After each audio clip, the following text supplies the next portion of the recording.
Salam dan bahagia Ibu dan Bapak Guru. Selamat datang kembali di modul membuat dan memodifikasi modul ajar.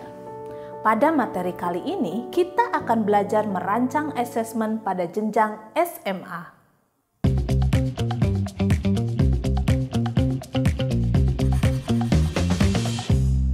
Sebelum itu, mari mundur sejenak dan ingat kembali apa yang sudah kita rancang saat merumuskan ATP. Asesmen ini bisa merupakan asesmen formatif atau sumatif. Pada materi ini, kita akan menggunakan contoh asesmen sumatif pada mata pelajaran seni di fase E. Salah satu tujuan dari adanya asesmen adalah untuk mengukur ketercapaian tujuan pembelajaran. Misalnya, pada akhir pembelajaran materi aplikasi seni dan desain, dalam kehidupan sehari-hari, murid diharapkan mampu mempresentasikan isu dan kondisi permasalahan yang ada di lingkungan sekitar. Sehingga produk akhir yang dirancang adalah presentasi di mana murid memaparkan solusi seni rupa yang memenuhi suatu kebutuhan tertentu yang didapatkan dari proses design thinking. TP-nya adalah murid diharapkan mampu mempresentasikan solusi dari isu dan kondisi permasalahan yang ada di lingkungan sekitar. Pertanyaan selanjutnya adalah bagaimana cara mengukur ketercapaian kompetensi murid? Untuk bentuk proyek biasanya akan lebih dari satu aspek yang akan kita nilai, sehingga alat ukur yang tepat adalah sebuah rubrik. Apabila terdapat lebih dari satu tahapan yang ingin dinilai, kita dapat pula membuat lebih dari satu rubrik. Sebelum membuat rubrik, kita perlu menentukan dulu indikator yang akan kita ukur dari asesmen ini. Ibu dan Bapak Guru sudah mempelajari tentang indikator ketercapaian kompetensi pada materi sebelumnya. Sekarang, mari kita coba simulasikan cara merancang rubrik untuk menilai proses pembelajaran murid. Murid diminta berdiskusi secara berkelompok untuk menentukan solusi seni rupa untuk memenuhi kebutuhan tertentu. Indikator yang ingin kita nilai adalah murid mampu melakukan proses empati, proses definisi, dan proses ideasi. Setelah itu, mari uraikan indikator tersebut menjadi beberapa tingkat capaian. Misalnya, mahir, cakap, layak, dan berkembang. Kemudian kita tentukan seperti apa penilaian untuk masing-masing tingkat capaian.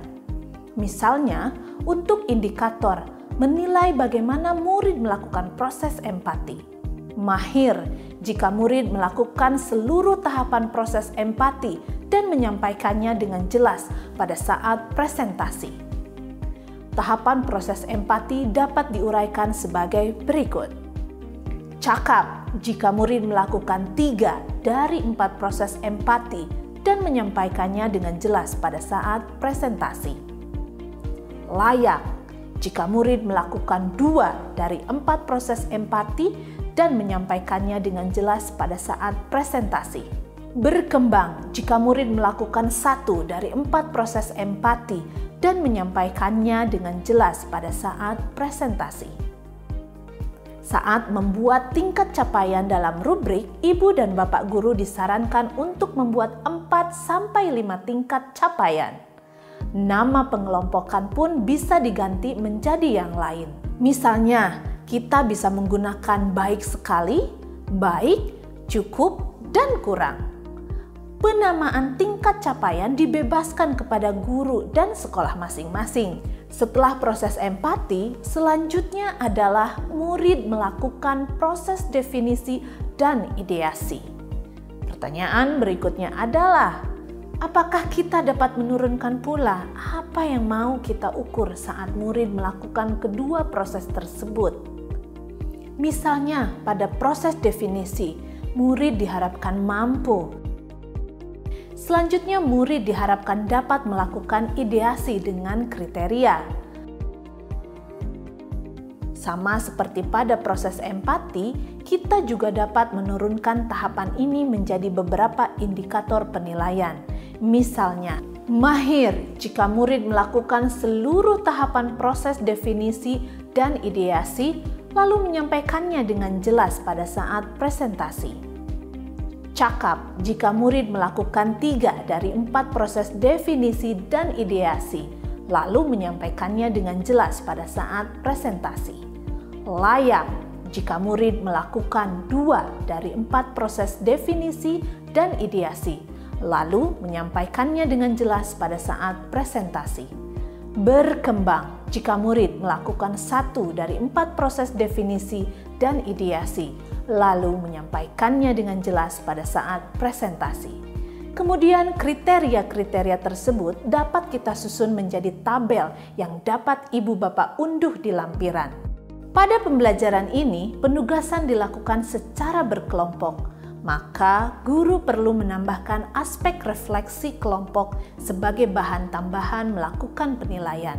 Misalnya, mahir jika presentasi murid beberapa hal, yakni cakap jika murid menyampaikan 3 dari 4 poin refleksi kelompok dengan jelas saat presentasi. Layak jika murid menyampaikan 2 dari 4 poin refleksi kelompok dengan jelas saat presentasi. Berkembang jika murid menyampaikan 1 dari 4 poin refleksi kelompok dengan jelas saat presentasi. Berikut adalah contohnya. Tingkat capaian yang sudah kita tentukan tadi tinggal kita susun menjadi sebuah rubrik yang utuh. Jika membutuhkan nilai berupa angka kuantitatif, kita bisa membuat rentang angka untuk setiap aspek. Semua bisa disesuaikan sesuai kebutuhan guru masing-masing. Berikut ini adalah contohnya. Ibu bapak, mari kita ulas kembali apa yang perlu kita lakukan saat merancang asesmen. Pertama, menentukan tujuan pembelajaran yang mau diukur. Kedua, menjabarkan apa yang menjadi indikator pencapaian kompetensi. Ketiga, menentukan alat ukur yang relevan. Keempat, menyiapkan alat ukur. Kelima, jika alat ukur berbentuk rubrik, uraikan indikator menjadi beberapa tingkat capaian. Nah, Ibu dan Bapak Guru, dengan merancang asesmen yang tepat, kita dapat mengevaluasi pembelajaran untuk kepentingan pemahaman murid.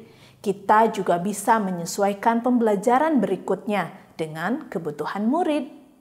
Selamat mencoba dan terus belajar, Ibu dan Bapak Guru hebat. Salam dan bahagia.